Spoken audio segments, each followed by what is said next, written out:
Hola, buenas tardes, ¿cómo les va? Soy el doctor Fernando Di Tomaso. Estamos en la sexta clase, hoy es la segunda parte de bloqueos de rama, vamos a hablar de bloqueos de rama izquierda. Nuevamente quiero agradecer al Laboratorio Gador, a la gente de Marketing y Comunicación por el apoyo incondicional a todas las necesidades y requerimientos que van surgiendo. Recuerden que durante la presentación pueden ir haciendo preguntas, si no alcanzamos a contestarlas todas, la novena clase va a ser de repaso, así que anótense las preguntas y ustedes pueden después volver a preguntarnos qué es lo que quedó pendiente. Y también al final de la charla vamos a tener una encuesta, después del final de las preguntas, donde ustedes podrán volcar qué opinan sobre la presentación. Bueno, arrancamos y empezamos parecido a lo que dijimos el otro día, hablando de cómo es el sistema de conducción y recordar que el gran cambio en la conducción pasa entre el nódulo AB, que son fibras cálcicas, y el GIS, las ramas, y el Purkinje, que son fibras sódicas de conducción rápida. La particularidad es que la rama derecha es única y la rama izquierda se divide en dos fascículos, el anterior y el posterior. Si bien nos han mencionado a lo largo del curso en varias oportunidades que hay como una tercer hemirrama en el lado izquierdo, en realidad lo que se sabe es que el septum tiene como si fuera una red de Purkinje más intrincada, pero que no termina de definirla como si fuera una rama aparte. Entonces nos quedamos con la idea de que son el fascículo anterior y el fascículo posterior. Y en cuanto a la morfología, lo decíamos el otro día, uno podría rememorar y decir que hay dos tipos de morfologías. La del bloqueo de rama derecha, que se divide con un complejo en M, principalmente en la derivación B1. Acuérdense que cuando los complejos son predominantemente positivos y el QRS es ancho, en general son bloqueos de rama derecha. A diferencia en B6 tenemos complejos con potenciales o fuerzas terminales enlentecidas, los que generan una onda S empastada. De la vereda enfrente tenemos el bloqueo de rama izquierda con complejos predominantemente negativos, casi siempre QS, la derivación B1, y en B6 complejos con R pura y con esta forma en M. ¿Sí? Entonces, a modo de regla mnemotécnica, podríamos decir que en B1 van a estar los complejos en M en el bloqueo de rama derecha, y en B6 van a estar los complejos en M cuando hablamos del bloqueo de rama izquierda. Y así se despolariza el ventrículo. Rama derecha, rama izquierda, hemirramas, y eso mantiene la sincronía en la contracción ventricular. Recuerden que también, desde que se inicia la despolarización del nódulo sinusal y la primera célula del músculo auricular hasta que se despolariza la primera célula del músculo ventricular, esto se conoce como intervalo PR, y la gran mayoría está ocupado por el tiempo que es la conducción a través del nódulo AB, que son estas fibras cálcicas que enlentecen la conducción. El GIS, las ramas y el Purkinje ocupan muy poco del tiempo del intervalo PR. Y para poder definir cuándo el PR se alarga a expensas del nódulo AB o a expensas del sistema GIS-Purkinje, tenemos que hacer un estudio electrofisiológico, poner catéteres dentro del corazón y registrar potenciales. Por ejemplo, cerca del nódulo sinusal, en la aurícula derecha alta lateral, o cercana a la zona del GIS, lo que sería en el anillo tricuspidio, en la parte alta del anillo tricuspidio, o la porción anterior del triángulo de Koch. Aquí encontramos un potencial auricular, un potencial de GIS y un potencial ventricular. El tiempo entre la aurícula y el GIS es el tiempo que demora el nódulo AB en la conducción, y el tiempo entre el GIS y el ventrículo es el tiempo que demora todo el sistema GIS-Purkinje en la conducción. Normalmente el tiempo máximo es de 55 milisegundos, y cuando hay bloqueo de rama izquierda, este número se tolera hasta 60 milisegundos. Y esa extensión en el tiempo tiene que ver que con el bloqueo de rama izquierda se altera el patrón de activación, vamos a ver, entonces se le da ese 5% extra de tiempo para considerar normal a la conducción a través del GIS-Purkinje cuando la rama izquierda está bloqueada. Y estos son los tres vectores que también los mencionamos, el vector septal, el vector que es la resultante de las fuerzas del ventrículo derecho y el ventrículo izquierdo, y los vectores de la parte basal de los ventrículos. Esto da tiempos que si los medimos en isocronos, acuerden que arranca cerca del septum del lado izquierdo, con los menores tiempos de activación, y las partes basales son las más tardías, siendo el músculo del ventrículo del ventrículo izquierdo el que se activa primero que del ventrículo izquierdo, por una cuestión de masa muscular, necesita un poquito más de tiempo para generar la contracción. Entonces ahora sí, conociendo y repasando los datos fisiológicos normales de la conducción del sistema His-Purkinje, nos ponemos a hablar un poquito de los bloqueos de rama, y lo primero que tenemos que decir es cuáles son las causas que generan bloqueo de rama. La enfermedad coronaria y la hipertensión arterial por lejos son las primeras causas. ¿Por qué? Porque son las enfermedades más prevalentes dentro de la patología cardiovascular. Enfermedades valvulares o miocardiopatías, como pueden ser miocardiopatías como la chagásica o incluso infiltrativas o eventualmente miocarditis, también pueden generar trastornos de la conducción en la rama izquierda e incluso generar un bloqueo completo de la rama izquierda. ¿Y qué es lo que sucede en general cuando encontramos un bloqueo de rama izquierda? Lo que vamos a encontrar es un bloqueo en el tronco común de la rama izquierda. Es raro que haya una sumatoria de bloqueos, que haya un bloqueo primero de la hemirrama anterior y después de la hemirrama posterior. Y después vamos a ver por qué es tan difícil bloquear solamente la rama posterior. Entonces, cuando hablamos de bloqueo de rama izquierda, en general hablamos de bloqueos proximales. Son raros los bloqueos distales. Sobre todo lo que es la rama posterior. Y lo que sucede a comparación del corazón normal es que se invierte este primer vector. El primer vector que despolariza el septum, que naturalmente lo hace de izquierda a derecha, porque la rama izquierda conduce un poquitito más rápido que la rama derecha, alrededor de 40 milisegundos, eso es 0,04 segundos. Esa demora en la conducción hace que el ventrículo derecho sea el primero en despolarizarse, entonces el septum se va a despolarizar de derecha a izquierda. El primer vector se invierte y las fuerzas que dominan son las del ventrículo izquierdo. Como todo el ventrículo izquierdo está demorado en su despolarización, el eje de despolarización normalmente no se modifica, porque la misma masa muscular se despolariza de manera inapropiada, pero toda de igual manera y al mismo tiempo. Por eso no hay modificación del eje, que es una de las primeras cosas que debemos saber cuando hay un bloqueo de rama izquierda. El bloqueo de rama izquierda habitualmente mantiene el eje. Así vamos a tener en el bloqueo de rama izquierda, en general, ausencia de esta onda R inicial, normalmente no aparece, solamente aparece en el 30% y tiene que ver con alguna fuerza que genera el ventrículo derecho.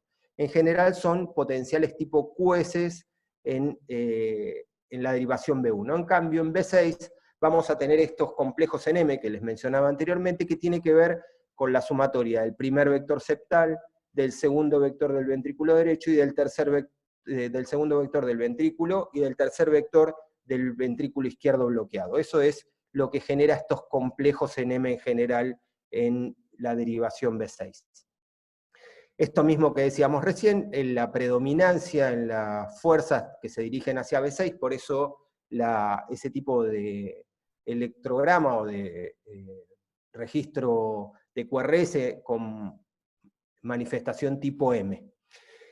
Y si vemos la secuencia, una vez más, vemos que primero se despolariza el septum del lado derecho, esto avanza hacia el ventrículo derecho y ventrículo izquierdo, generando los segundos vectores, esta pseudo S en la derivación B6, que rápidamente es interrumpida por las fuerzas finales que generan la despolarización del ventrículo izquierdo de manera anómala. Entonces, estos complejos en M son no más que los tres vectores, el primer vector del septum, el del ventrículo derecho, y las fuerzas finales del ventrículo izquierdo que le dan el ensanchamiento y el voltaje final y esa morfología tan característica en la derivación B6. Repetimos, la mayoría de las derivaciones B1 van a registrar en el bloqueo de rama izquierda complejos QS. La presencia de una onda R está aproximadamente en el 30% de los electrocardiogramas con bloqueo de rama izquierda. Y así lo que aparece en B6 también tiende a aparecer en B5, que es la derivación vecina, y en las derivaciones izquierdas, principalmente D1.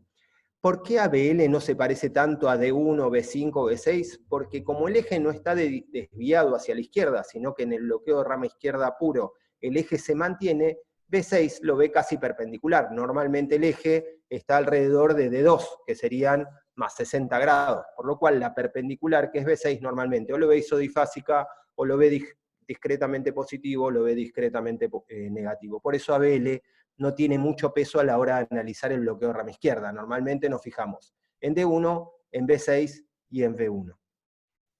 Este es el electrocardiograma típico de un bloqueo de rama izquierda. ¿Y qué es lo que se suma a lo que yo le venía diciendo?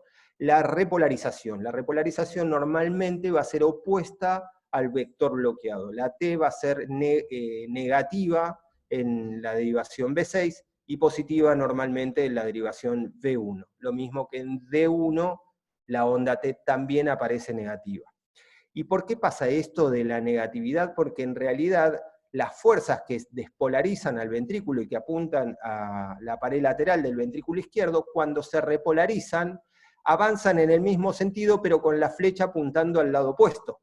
Eso tiene que ver con la inversión de la polaridad de la célula, que se despolarizó, y al repolarizarse es como que va avanzando, pero siempre mostrando la cola. Entonces, como muestra la cola, V6 va a haber una onda T negativa y V1 va a haber una onda T positiva.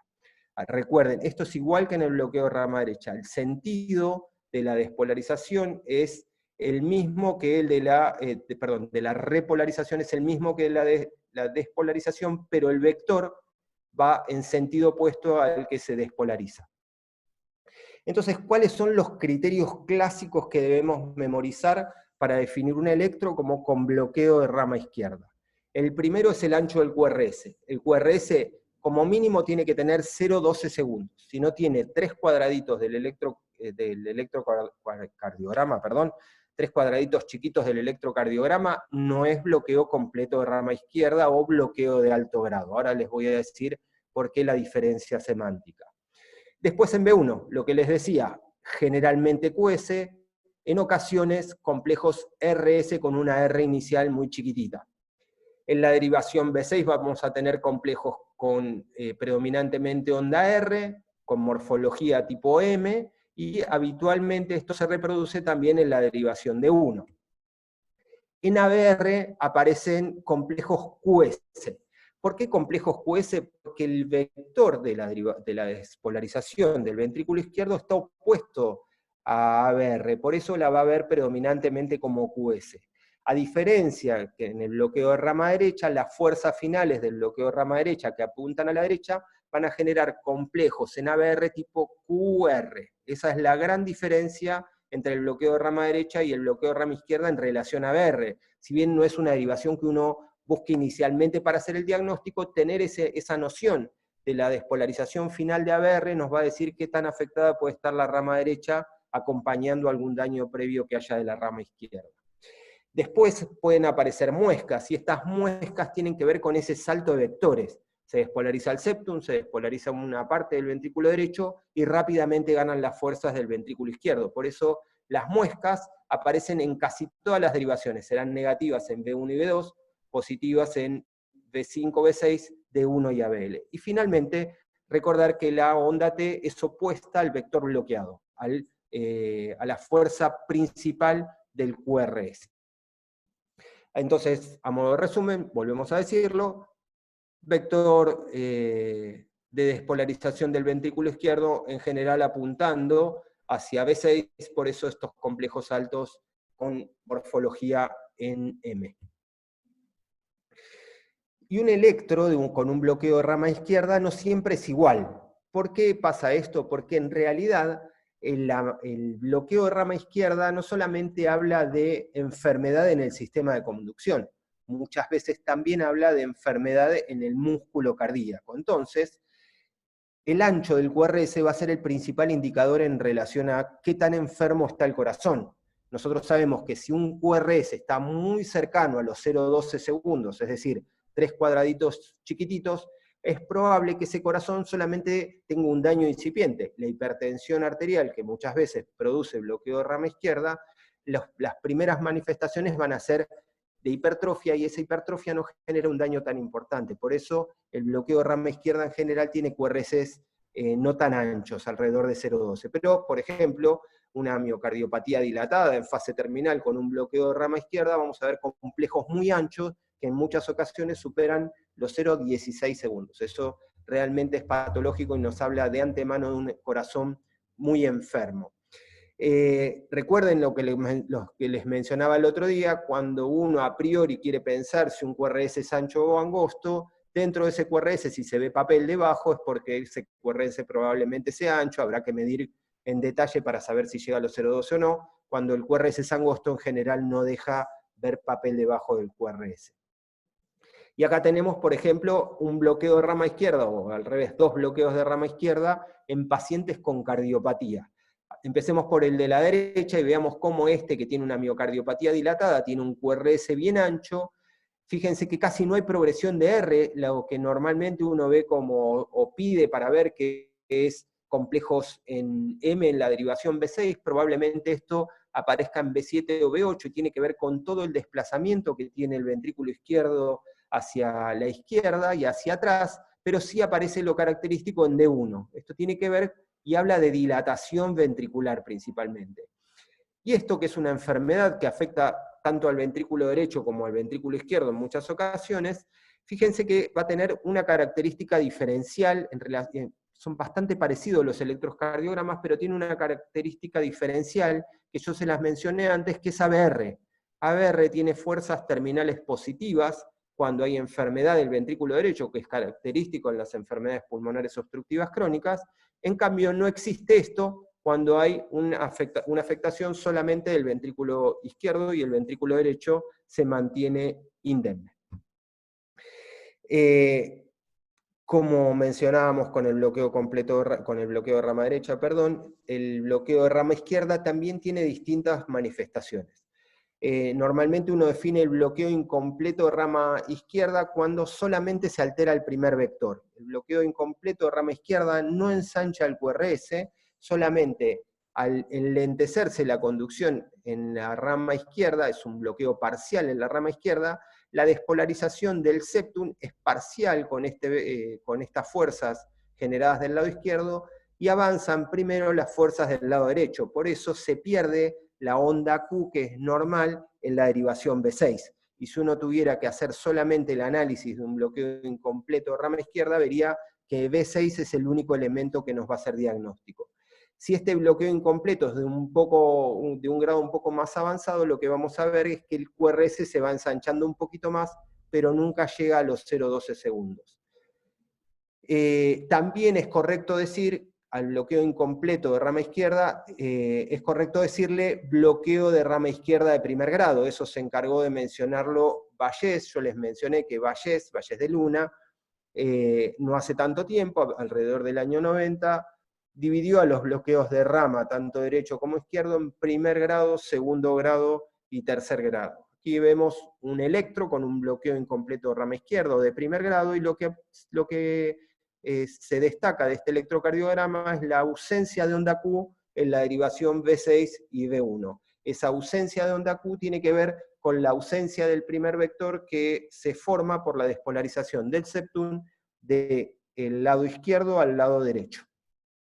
Y esto es lo que yo les decía anteriormente, esto es una imagen de Vallés, donde entre un electro normal y un electro con bloqueo incompleto de rama izquierda se pierde el primer vector, normalmente de B6, no importa tanto el primer vector de B1, aunque puede desaparecer, pero lo importante es que el ancho del QRS no supera los 0,12 segundos. Normalmente se mantiene dentro de los 0,10.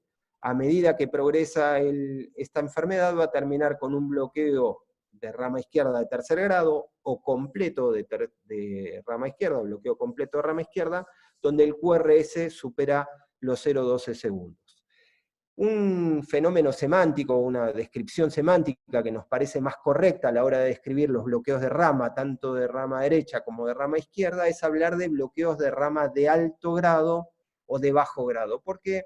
Porque el bloqueo completo de rama izquierda, en más de una oportunidad descrito por miles de lectores del mismo paciente y sus electrocardiogramas, llega un momento en que por ahí, casualmente o por determinada circunstancia, el bloqueo completo desaparece y se transforma en bloqueo incompleto. Entonces, eso es una cuestión de no ser concluyentes con un diagnóstico, por eso sugerimos a la hora de describir el bloqueo de rama, describirlo como de alto grado y no completo. Pero si ponen bloqueo completo de rama izquierda, nadie les puede decir que está mal.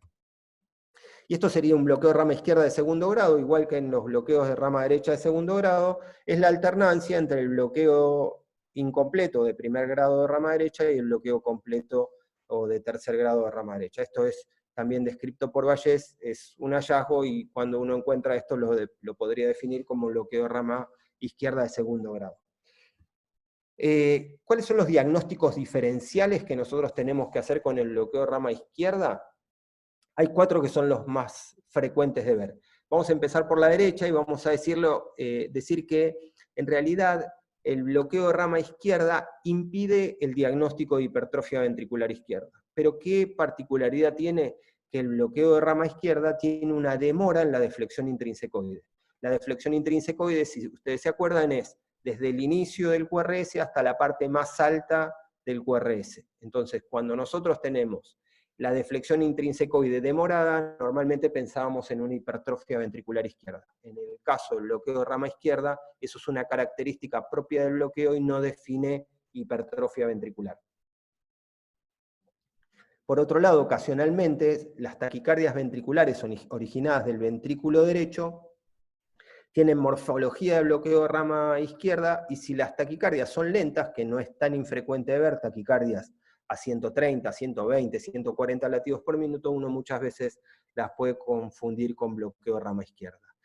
2 situaciones que son mucho más frecuentes son la preexcitación o Wolff-Parkinson-White del lado derecho, una vía que conecta la aurícula derecha con el ventrículo derecho, va a generar una despolarización del ventrículo derecho inicial, posterior del ventrículo izquierdo, por eso va a tener una morfología tipo bloqueo de rama izquierda. Y también, mucho más frecuente de ver, son los pacientes que tienen un marcapaso colocado con un catéter en el ventrículo. En el 99,99% de los casos ese marcapaso va a estar colocado en el ventrículo derecho, entonces la estimulación va a tener morfología de bloqueo de rama izquierda. Fíjense, esto es un marcapaso que está colocado con 2 catéteres, uno que va a la aurícula y el otro que va a la punta del ventrículo derecho. Todos los latidos que se generen del ventrículo derecho van a tener morfología de bloqueo de rama izquierda, lo mismo que todos los latidos que se originen dentro del ventrículo izquierdo van a tener morfología de bloqueo de rama derecha, es decir, del ventrículo opuesto. Esto lo habíamos mencionado cuando hablamos de bloqueos de rama derecha, por ejemplo, con las extrasístoles. Las extrasístoles que nacen del ventrículo izquierdo van a tener morfología de bloqueo de rama derecha, las que nacen del ventrículo derecho, morfología de bloqueo de rama izquierda. Y estos catéteres que se colocan en general en la punta del ventrículo derecho, no solo que despolarizan primero el ventrículo derecho, sino que también despolarizan la hemirrama posterior. Por eso la morfología típica de un catéter colocado en la punta del ventrículo derecho es tipo bloqueo de rama izquierda con eje desviado hacia la izquierda. Es decir, bloqueo de rama izquierda porque se estimula la punta, hemibloqueo anterior porque el eje se desvía hacia la izquierda, porque la primera rama que se despolariza es la hemirrama posterior. Eso ahora después lo vamos a ver y vamos a aclarar por si a alguien le queda alguna duda. Y esta otra opción es un Wolff-Parkinson-White. Aquí tenemos una vía accesoria derecha, fíjense que las fuerzas iniciales parecen un bloqueo de rama izquierda. Tiene una R incipiente, aparece en el 30% de los bloqueos de rama izquierda, el QRS es ancho, lo mismo pasa en la derivación V6, el QRS es ancho, la T es oponente, igual que en el bloqueo de rama izquierda, la diferencia está en que la distancia entre la P y el QRS es menor a 0,12 segundos, que era el límite mínimo que tenía que tener el intervalo PR. Cuando el PR es menor a 0,12 y el ensanchamiento del QRS depende de las fuerzas iniciales, que sería lo que es llamamos onda delta, esto en realidad habla de un Wolff-Parkinson-White y no de un bloqueo de rama. Recuerden que la similitud entre el Wolff derecho y el bloqueo de rama es muy alta. La única diferencia está en el análisis del intervalo PR, menor a 0,12 en el Wolff-Parkinson-White. Y hablamos de los bloqueos del bloqueo de rama moderado, de bajo grado, primer grado, moderado, de segundo grado, o alto grado, completo, de tercer grado, y ahora vamos a hablar de los semibloqueos. Yo les mencioné en la clase anterior que el hemibloqueo en sí mismo es una desviación del eje. Lo podríamos definir que, por ejemplo, el hemibloqueo anterior izquierdo es cuando el eje se desvía hacia la izquierda. ¿Y por qué pasa eso? Porque como está cortada la despolarización de la zona que normalmente despolariza la hemirrama anterior, todas las fuerzas se dirigen hacia esta zona, que es la que más tarda en despolarizarse y la que más fuerzas vectoriales va a generar. Lo opuesto pasa cuando el hemibloqueo es posterior. Si uno cortara esta rama y mantuviera la hemirrama anterior, las fuerzas se dirigirían hacia abajo. Entonces, a priori, como para ponerle un título, el hemibloqueo anterior izquierdo desvía las fuerzas hacia la izquierda y hacia arriba, y el hemibloqueo posterior izquierdo va a desviar las fuerzas hacia abajo y hacia la derecha. El hemibloqueo puro, una de las características que tiene es que no va a ensanchar el QRS. Entonces, es importante también considerar que muchas veces trastornos de la conducción no van a generar QRS anchos. Es lo característico de los hemibloqueos puros. Si bien yo voy a hablar del hemibloqueo anterior y el hemibloqueo posterior, les quiero recordar que dos electrofisiólogos argentinos, Rosenbaum, ya fallecido hace unos cuantos años atrás, y Elisari, el actual presidente, creo que se define así, el presidente de la Academia Nacional de Medicina, describieron los hemibloqueos y escribieron un libro que tiene casi 1000 páginas hablando solamente de los hemibloqueos. La simplificación que hacemos nosotros es porque realmente el análisis electrofisiológico tan detallado no suma a la hora de la descripción del electrocardiograma solo. Con lo que ustedes van a aprender se van a poder manejar perfectamente y sin ningún inconveniente.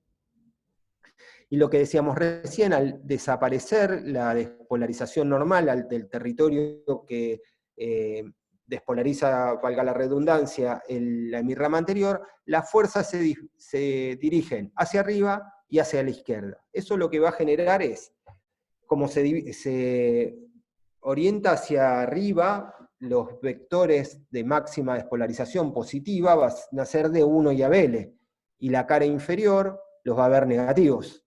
Y en el plano horizontal, lo que va a pasar es que como se dirigen hacia atrás, va a haber una demora en la transición de la onda R, que es la transición del QRS.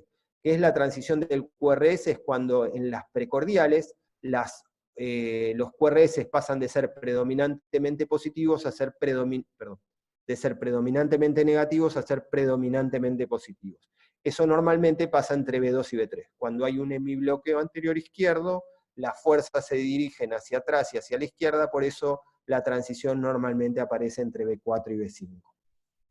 Esto es lo que vemos, se corta la hemirrama anterior, las fuerzas se dirigen hacia arriba, entonces la cara inferior los va a ver predominantemente negativos, con la particularidad de que D3 va a tener una S más profunda que D2.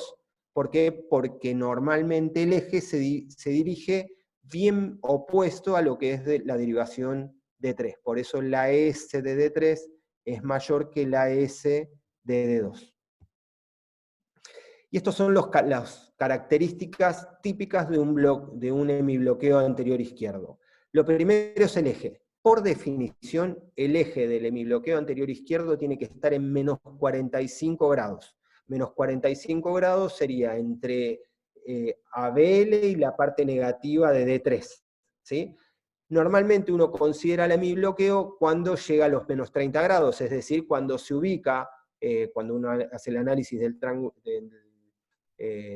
de Itoven, en lo que sería la derivación ABL. Pero cuando está entre menos 30 y menos 45 grados, uno debería hablar de un hemibloqueo anterior izquierdo de bajo grado.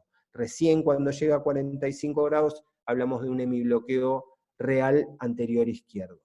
Otra particularidad que tiene este tipo de despolarización, producto del hemibloqueo, es complejos Q pequeña, R alta en la derivación de 1, lo mismo que en ABL, y complejos R pequeños, S profunda en la derivación de 2 de 3, por lo que mencionábamos antes, por la desviación del eje hacia la izquierda y arriba. Y lo que generan son S más profundas en D3 que en D2, y ondas R más, sí, bien digo, ondas R más altas en D2 que en D3. En cuanto a la onda S, esta normalmente, como les mencionaba, que había una demora en la transición del QRS, las ondas S aparecen hasta B6, y hay también una demora en lo que es el tiempo de la deflexión intrínsecoide. Les voy a mencionar solamente esto, que en ABL, si uno hace el análisis de ABL, el tiempo de la deflexión intrínsecoide para considerar hemibloqueo anterior izquierdo tiene que ser mayor a 50 milisegundos. El QRS no puede ser de más de 120 milisegundos, porque si supera los 120 milisegundos, hablamos de bloqueo completo de rama izquierda, lo mismo que hablamos de probable hipertrofia ventricular izquierda en el hemibloqueo anterior izquierdo cuando el complejo QRS está entre 100 y 120. Normalmente el complejo QRS en el hemibloqueo anterior izquierdo mide menos de 100 milisegundos.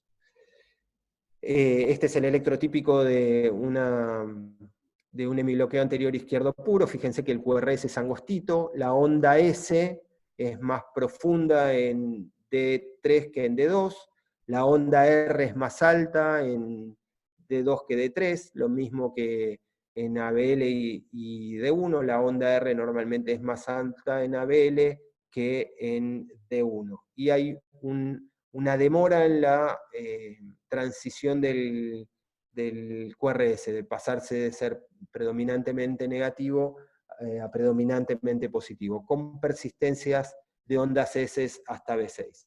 Y si pudiéramos medirlo, veríamos que la deflexión intrínsecoide, que es desde que empieza el QRS en ABL hasta la parte más alta de la onda R, debería medir 50 milisegundos. Eso es un cuadradito y un poquitito más. Cada cuadradito son 40 milisegundos o 0,04 segundos. Aquí hay otro ejemplo también de un hemibloqueo anterior izquierdo. Fíjense cómo la transición de la onda R en las precordiales aparece recién en B5, cuando lo característico es que aparezca entre B2 y B3. La onda S de D3 siempre es más profunda que la onda S de D2. ¿Qué pasa con el hemibloqueo posterior? El hemibloqueo posterior puro es algo extremadamente difícil de ver. ¿Por qué pasa eso? Primero, porque el territorio primero por una característica anatómica. La hemirrama posterior es una hemirrama mucho más gruesa que la hemirrama anterior. Además, la hemirrama posterior tiene doble irrigación. El territorio de la hemirrama posterior recibe irrigación de dos arterias coronarias distintas. La hemirrama anterior es mucho más vulnerable, por eso es la que primero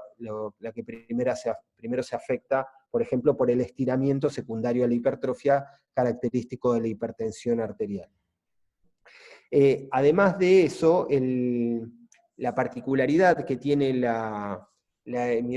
hemibloqueo posterior es que se asocia muchas veces a desviaciones del eje a la derecha, pero lo que termina pasando es que las fuerzas que generan, por ejemplo, una hipertrofia ventricular derecha van a generar un eje parecido al hemibloqueo posterior izquierdo, pero en realidad no termina de ser nunca un hemibloqueo puro. Entonces, para poder definir hemibloqueo puro no debería haber una causa asociada que desvíe el eje a la derecha, por lo cual la probabilidad de tener un hemibloqueo puro es casi inexistente. Las fuerzas, fíjense en este vectocardiograma, se dirigen en sentido opuesto a lo que era el hemibloqueo anterior casi. Antes se dirigían cerca de ABL, ahora están entre D3 y ABF. Por eso, cuando uno haga el análisis de las derivaciones inferiores, va a ver que las R's son predominantemente positivas, con R's altas en D3 principalmente y en ABF, y en ABL y D1 ondas predominantemente negativas.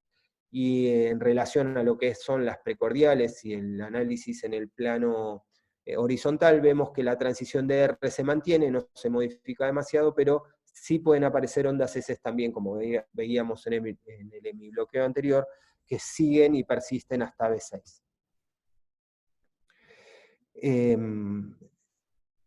Esto no sé por qué está acá.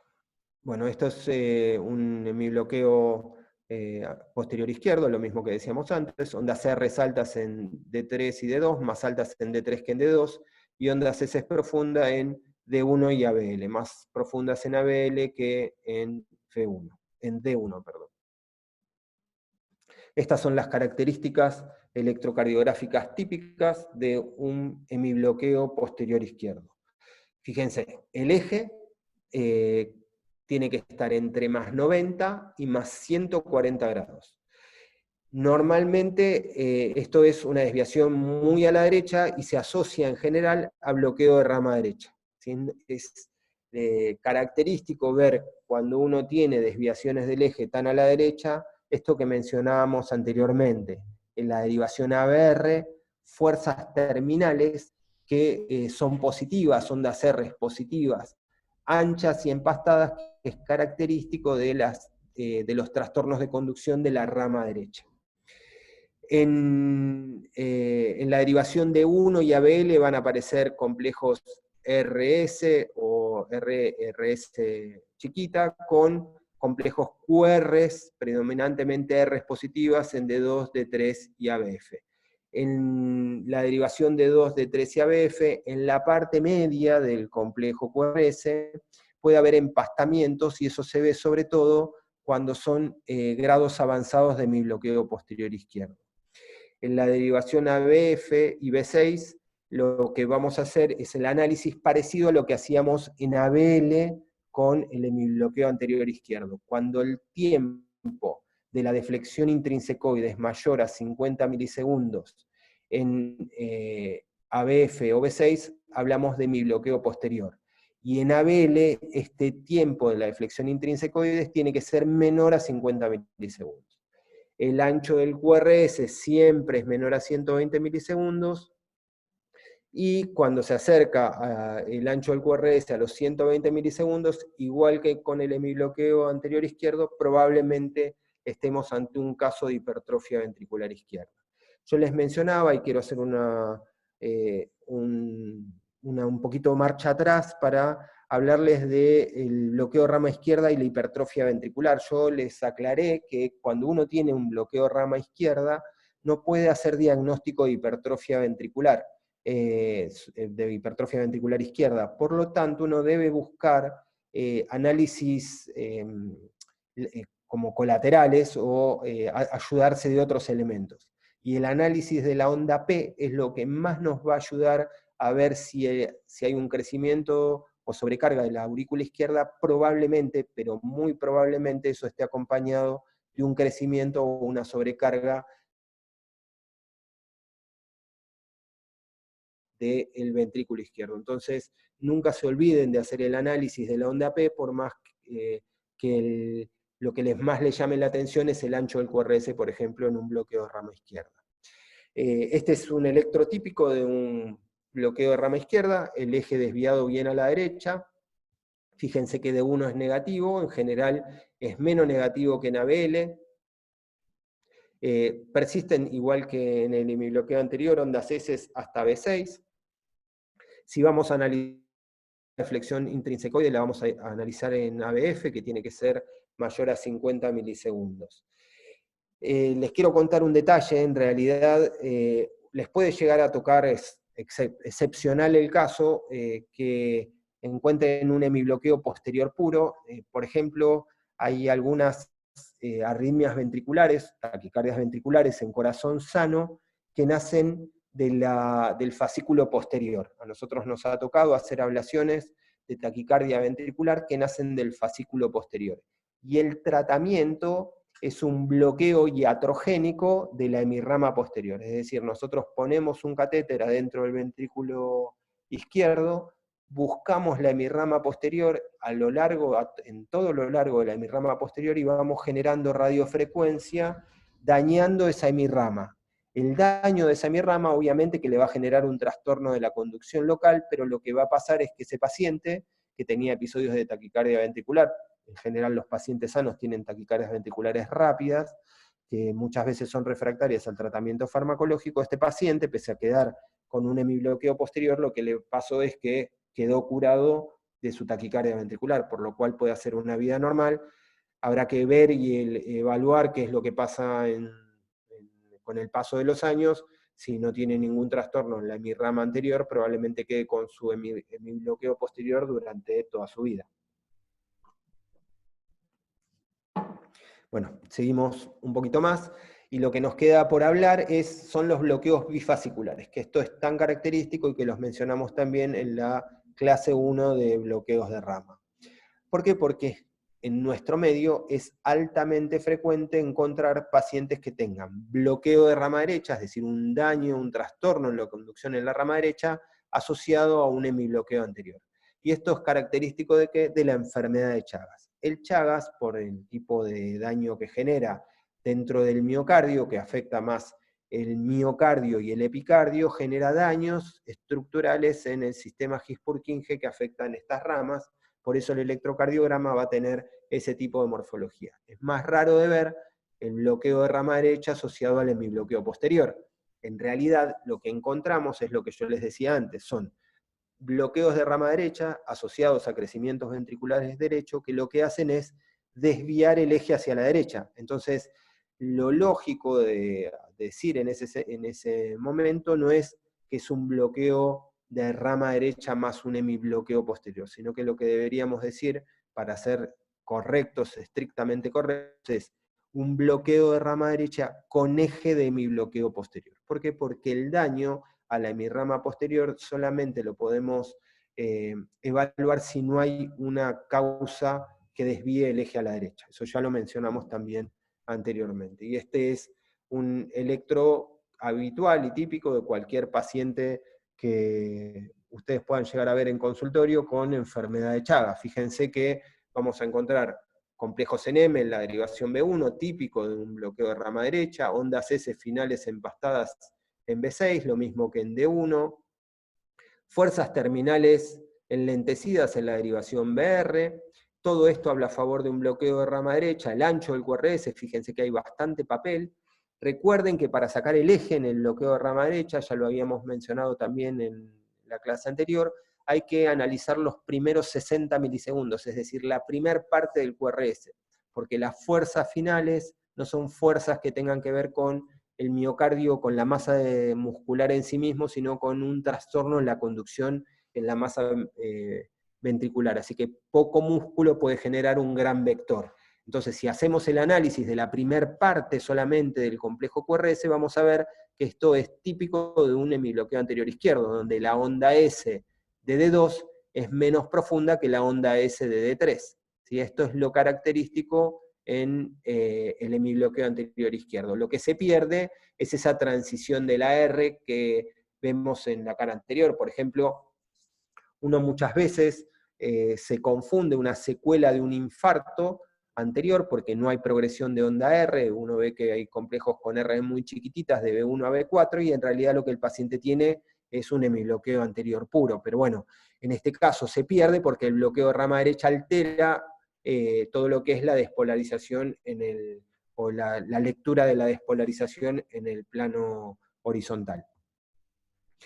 Aquí hay otro electro también con un bloqueo de rama derecha, fíjense B1, complejo en M, no es tan ancho el QRS, pero llega a los 0,12, y el eje está desviado claramente hacia la izquierda, con S más profundas en D3 que en D2.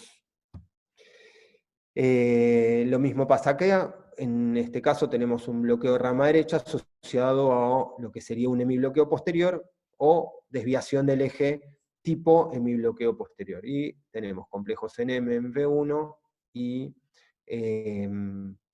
desviación del eje hacia la derecha con ondas R más altas en D3 que en D2 y ondas S más profundas en ABL que en D1.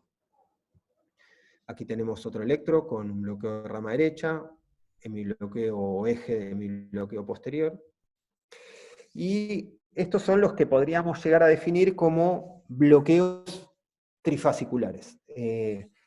A lo largo de las presentaciones de trastornos de la conducción o de bloqueos AB, ustedes vieron que la mayoría de los PER largos se deben a un enlentecimiento en la conducción en el nódulo AB.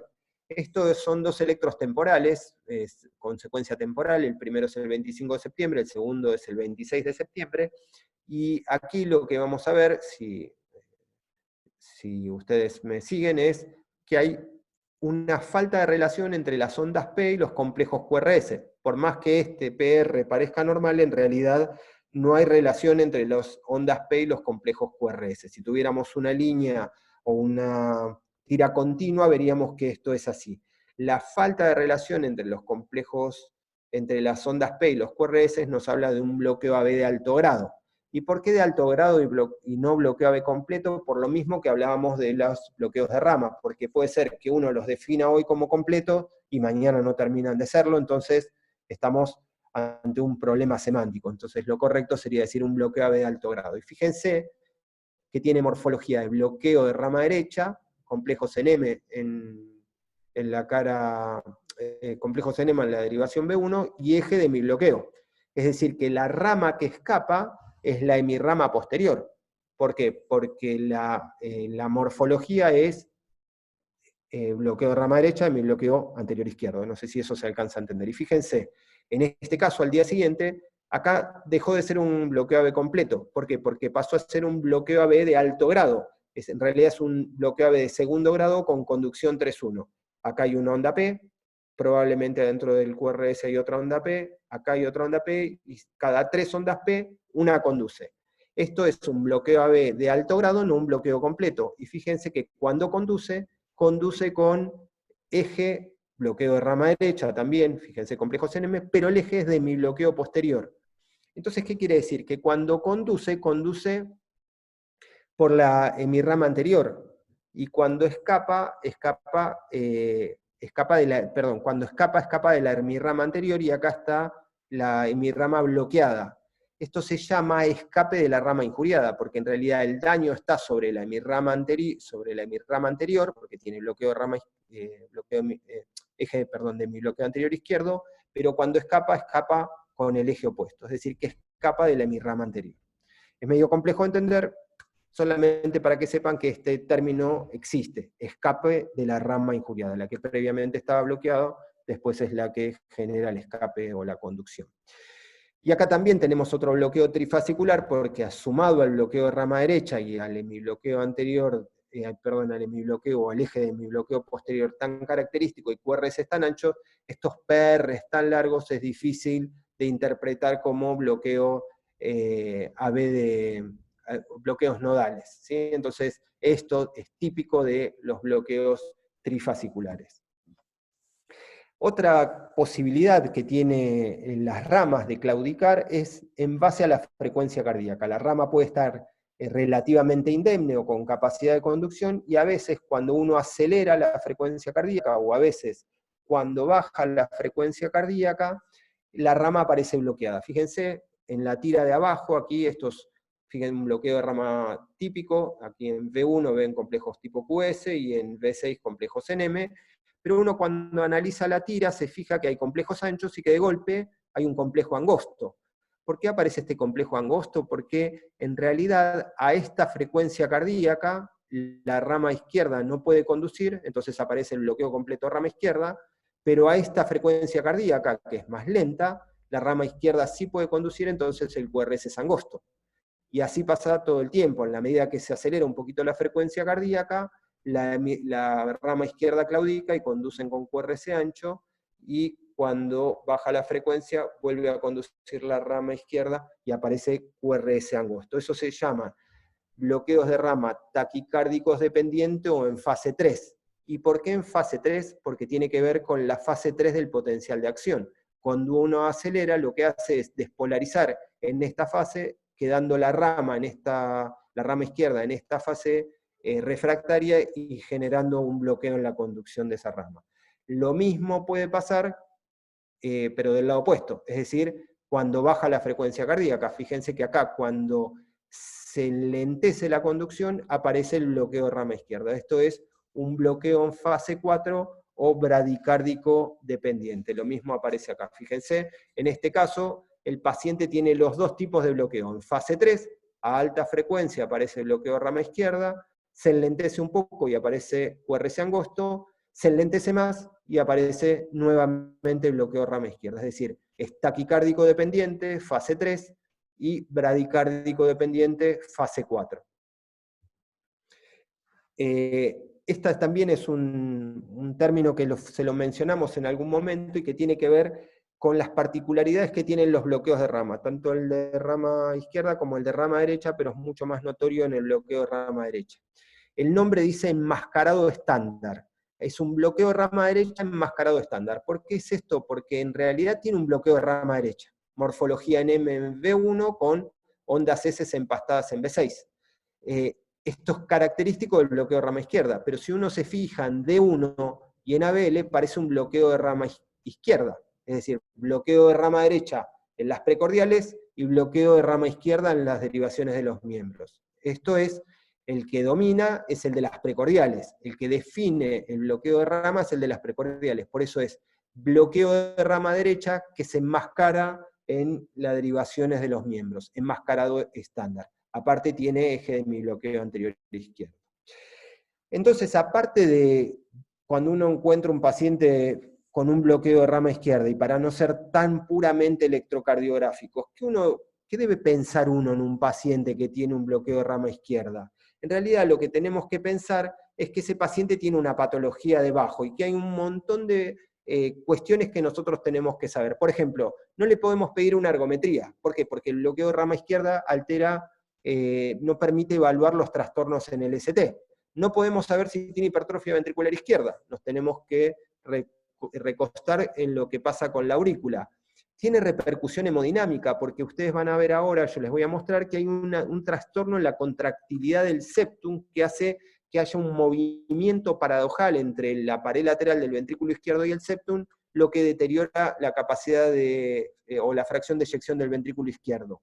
Muchas veces uno lo puede confundir con un infarto. ¿Por qué? Porque la onda T opuesta al QRS a veces se acompaña de supradesnivel del ST y uno puede pensar que es un infarto. O incluso muchos pacientes que llegan a la guardia con dolor de pecho y bloqueo de rama izquierda, uno debe analizarlos y considerarlos infartos hasta que no se demuestre lo contrario. Debemos pensar en los diagnósticos diferenciales, sobre todo en el Wolf, y pensar que generalmente los bloqueos de rama izquierda tienen patología cardiovascular. Muchas veces los bloqueos de rama izquierda necesitan tratamiento con un resincronizador cardíaco.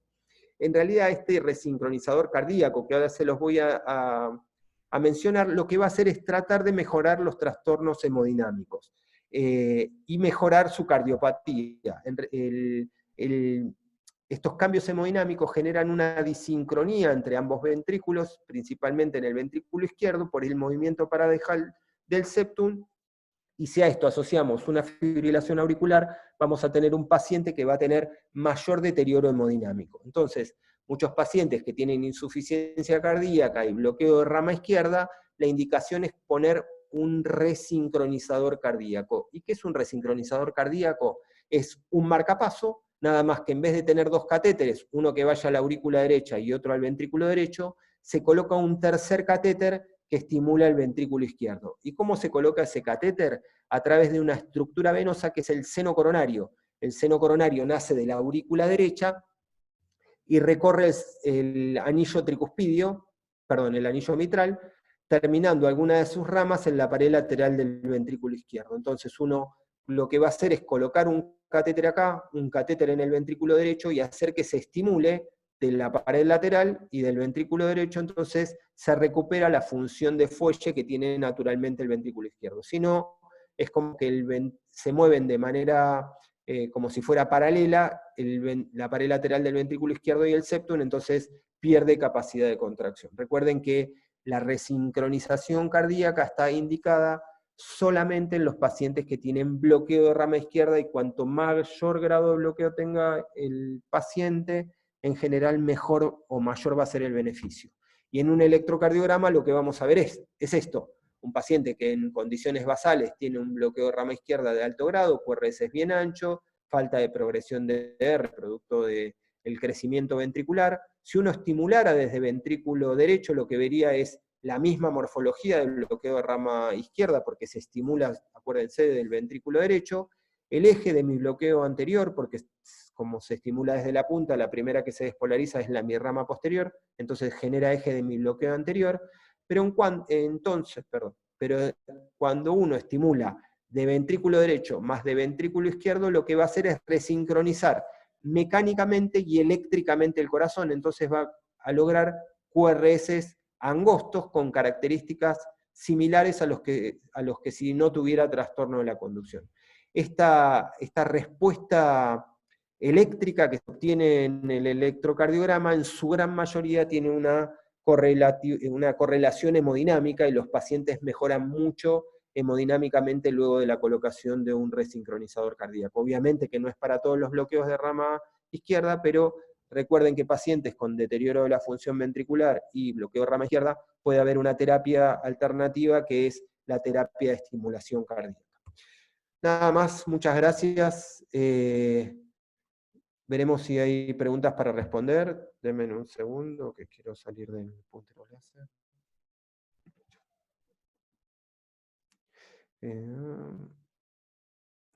Creo que Mario no se conectó, estaba con pacientes, así que vamos a tratar de responder las preguntas que quedan. Bueno, preguntan sobre la disponibilidad de las clases. Las clases van a estar disponibles en la página de Gador, es www.gador.com.ar, en la solapa webinar.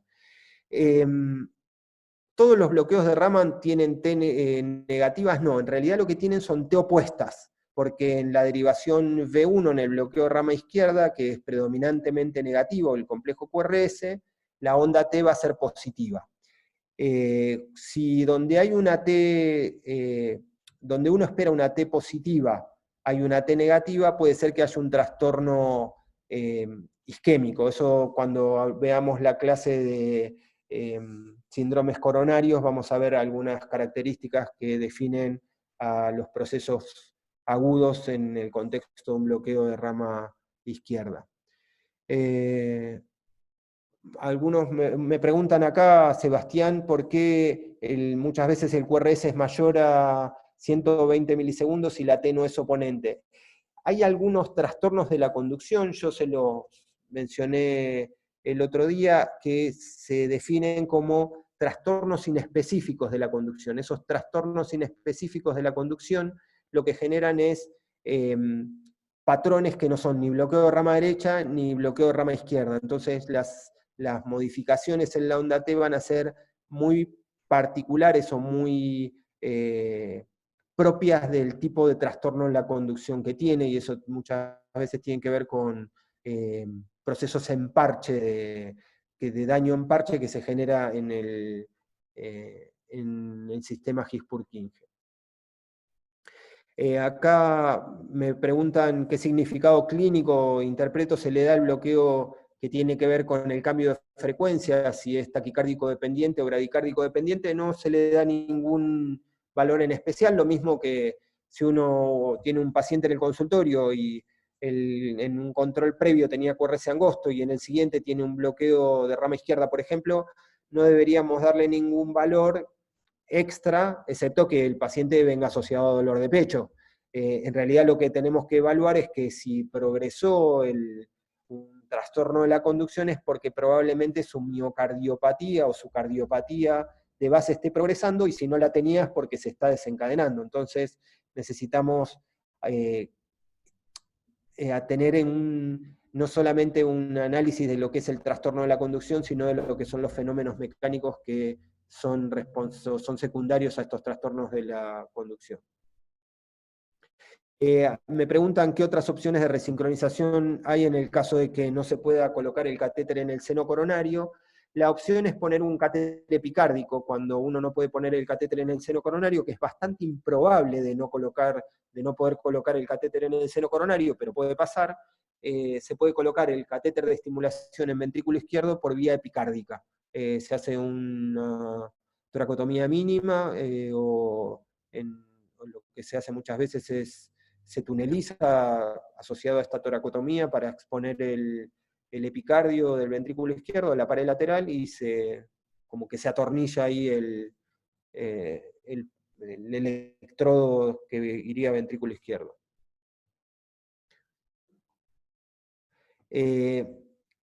Acá me preguntan si la bradicardización con beta-bloqueantes empeora la sincronización y la función. En realidad, no. El bloqueo rama izquierda tiene una disincronía eléctrica que se transforma en una alteración mecánica. El beta-bloqueante en realidad va a favorecer en el caso de que el beta-bloqueante sea necesario. La insuficiencia cardíaca, se sabe que mejora la sobrevida de la insuficiencia cardíaca con tratamiento beta-bloqueante, lo mismo que con enfermedad coronaria. En el caso de que el bloqueo de rama izquierda genere demasiada alteración hemodinámica, habrá que pensar en resincronizarlo. Bueno, creo que no hay más preguntas. Acá hago la última. Los pacientes que tienen bloqueo de rama izquierda, ¿cuál es el control? ¿Qué controles de estudios? En realidad es lo que pedimos habitualmente para todos, de acuerdo a la necesidad: electro, ergometría, Holter, ecocardiograma. Eso va a ser lo que normalmente hacemos. Bueno, ya estamos terminando, chicos, los dejo con la encuesta final. Espero que hayan disfrutado de las clases. Si queda alguna otra pregunta por responder, les pido que se las guarden y que nos la muestren el día de la clase de repaso. Nuevamente les agradezco a todos, espero que hayan disfrutado la clase. Muchas gracias al Laboratorio Gador por su colaboración y a todos los que estuvieron. Hasta luego.